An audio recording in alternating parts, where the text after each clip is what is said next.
here comes a Bitches Brew session, you know, man, and I'm like, I mean, you know, Miles' favorite session.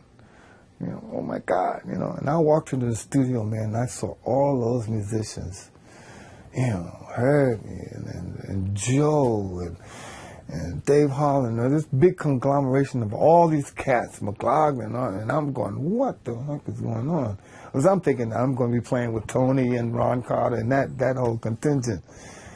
All of these cats, man, and I walked in there, man, I saw all of these cats, and then I heard the music. And I said, boy, is this conducive for some conga drum. But not just any old conga drum, but I mean some Afro-Cuban, man. Some, you know, I said, man, there's a way that I can get this Afro-Cuban into playing with Miles. This is perfect. This is the perfect setting for that stuff. So now here comes one tune. Like all the other tunes were like 1, 2 takes. Bang. That was it. Never wrote any music out. They had sketches. And here comes this one tune called Miles Runs the Voodoo Down. And counted it off. I'm back there. He calls out Miles Runs the Voodoo Down. He counts it off, and Lenny and Jack were playing drums. Their mistake was that they both came with the same sounding drum set. The Tony Williams 18-inch bass drum, high tom-tom. Lenny's bass drum was Lenny who? Lenny White. Okay. And Lenny's bass drum was made out of metal. It was a metal oil drum, metal oil can drum, heavy as hell. But somehow he had hooked it up, put a head on it, but both of them had the same sound, man. It was the same goddamn sound, you know. Obviously, Miles was looking for something else, you know. So the shit didn't happen. He stopped it. Counted it off again. And they started to play. Now I'm playing the percussion. Counted it off again, and this shit didn't happen. Automatically, you can the buzzing, you know, just music is rustling and everybody's shifting in the chairs and it's just getting a little tense, you know what I mean? Because everything else was first take, second take, we had it. You getting ready to count it off again, man. I just took it upon myself to stop this shit because Martin, I had been playing a rhythm on the drum set that was related to the conga drums. I caught a hybrid of some New Orleans backline shit along with some conga drum shit. And I had been practicing this goddamn thing, man, to getting it together for a while. I stopped the session. I went, Miles, I got this drum rhythm, man, that's perfect for this tune. I go, right. You know, and you can hear a pin drop, you know, could hear this young, you know. How old were you then?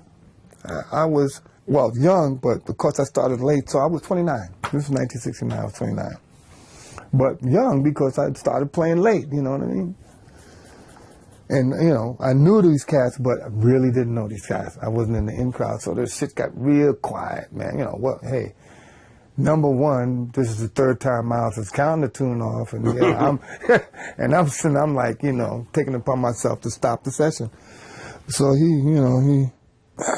yeah, go play it. So I go behind the drums, man, and I sit down and play this. Whose drums did you sit behind? Lenny's. You said, Lenny, get up. Yeah. It was just like this. I just happened to walk around, and then when he got up off the set, it's a true story. He'll tell you himself. So I played the rhythm, you know, and lo, but this shit clicked, you know. I mean, I knew it was a perfect rhythm for the tune. So when you hear Miles Runs the Voodoo Down, you hear solid. But the first thing he was like, show Jack. He wanted me to show Jack the drum pattern. Now this is one of these drum patterns, man. It's like you don't require no chops. It ain't no chops to this shit, you know. And it's like a conga drum. You just got to know, you know what I mean, the language of the shit, you know. Jack couldn't cop. He couldn't cop it, man. And it was not a chop, the technical thing. Couldn't cop. So Miles went, stay there. So I started it off. You hear it when you listen to it. I started off. And then Jack came in, and both me and Jack played. Now, you know Bob Belden? You know what I mean? Mm. Bob Belden is now the archive guy over Columbia. And he gets all the old tapes and the archives and stuff and pieces it together and writes anthologies about the shit. You know? So he called me while I was in New York a couple of weeks ago and wanted to know if there was a third drummer on this track. You know, and I'm thinking, there was no third drummer because he said that while he was listening to it, thought he had heard a third drummer. that it might have been me, Jack, and Lenny. But I don't remember Lenny playing on this. I remember Lenny sitting on the side. And then we started it off. We started this thing off, man. And God damn it, man, it was a perfect rhythm for this shit, man.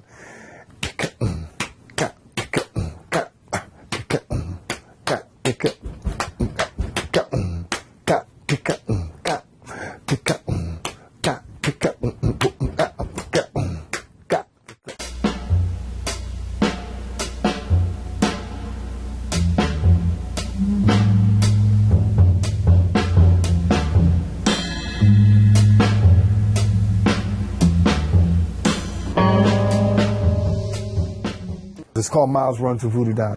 So when you introduced it, and then the band came to play, was it a one-take thing? One take. After that? One take, baby. It must have made you feel real special. Oh man, you kidding?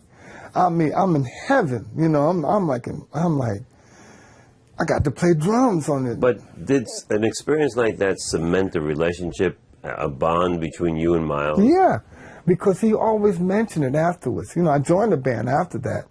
And then when I left, I left the band, and then over the years I would see him. I remember being in a room with him with like his present band of young guys. He would say it, hey man, he played drums on Bitches Brew. Yeah, I was real proud of that, man. Real proud of that. At that point, would you consider yourself a good drummer? Or? No, I wouldn't consider. I wouldn't. Never. Thank God, had never even thought about being a good drummer. You know, then after seeing Tony and all those cats, man, it was really extremely intimidating. But I loved the instrument, and I guess I was good enough to get gigs with Nina Simone, man, But playing that rhythm with Miles, I wasn't thinking of myself as like a real drummer, like after looking at all these other cats. And, I remember going down the basement and waking up the neighbors and shit. Is it your mother's house? No, I was living in Providence at the time. No, I could never play in my mother's house. Man. She wouldn't. She wouldn't know nothing. I mean, she wouldn't acknowledge me being a musician until I introduced her to Miles, and that was a really funny story how that happened. I introduced her to Miles, and then all of a sudden she said, "Well, you don't sound too bad." Okay, Ma.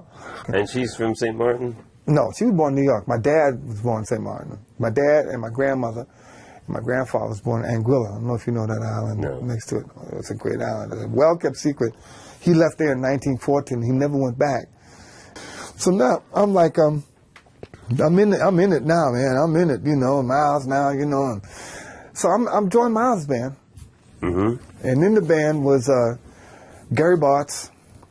He had just replaced Wayne, Keith Jarrett, Michael Henderson, and Toomey. Now, first rehearsal, I go to the rehearsal. I think I'm playing drums on the gig. So I brought my whole drum set, man, thinking I'm playing drums because of, Miles was down. And then I heard there was another percussionist. So I said, I walked down to Miles. I drum set. Miles said, "What's that?" I said, "Oh, Miles drum set." He said, "You ain't playing no drum." So you playing? I said, "Along with it too?" He said, "Yeah." And what he said to me, man, motherfucking knocked me out.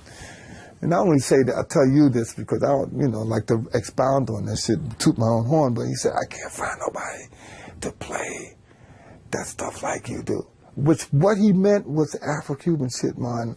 Because, man, I used to sometimes play the cowbell, and he'd have his ear, man, like right up against it, which had been so high.